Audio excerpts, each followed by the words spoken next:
to talk about the Board of Nursing. And I want it to be clear that this is not a bash, or this is not meant to be disrespectful in any way. It's more so meant to be a warning almost to myself and to other nurses about the Board of Nursing.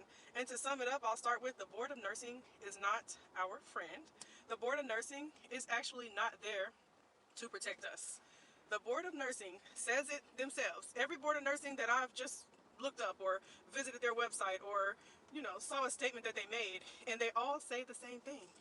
They're there to protect the public. So I'm going to be looking back and forth. They're there to protect the public. They're not there to protect us as nurses. So I see a lot of nurses as they're starting their businesses, whether that's a concierge nursing business, whether that's an IV therapy business, which falls under concierge nursing, senior care, home health, whatever business nurses are starting, they do what they think is the right thing, and they reach out to the Board of Nursing. They ask questions from the Board of Nursing.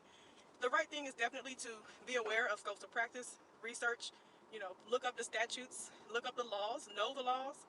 However, emailing the Board of Nursing, can I do this? Or emailing the Board of Nursing, can I do that? They're not our friend. They're not there to protect us. They're only there, unfortunately, to protect the public if we should break a rule or not follow a statute and unfortunately fall on our faces.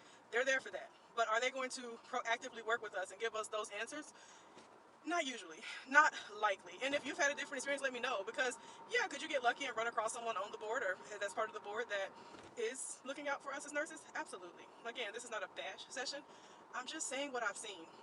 Let's talk about Nurse Stephanie for a second. Nurse Stephanie, shout out to Nurse Stephanie. I've been following her story. It is a very unfortunate story, but I myself could have been in this same storyline because I am certified in something called manual lymphatic drainage, MLD. I went to the Academy of Lymphatic Studies, aka ACALS, and I did that certification. I thought I was doing my due diligence, just as I'm sure Nurse Stephanie did. She, in fact, did go directly to the Board of Nursing to ensure that as she was launching her business, that she was operating within her scope. Now, from my understanding in Florida, manual lymphatic drainage in a lot of states is within our scope of practice as nurses.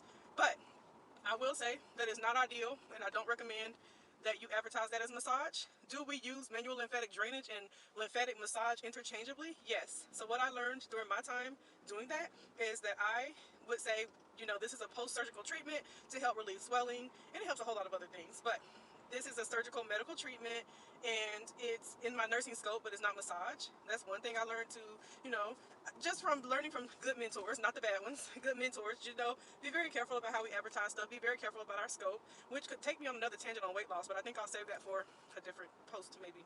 But with that said, she did her due diligence. She, reached out as she was launching her business, and in the end, they still came for her, and they still basically weaponized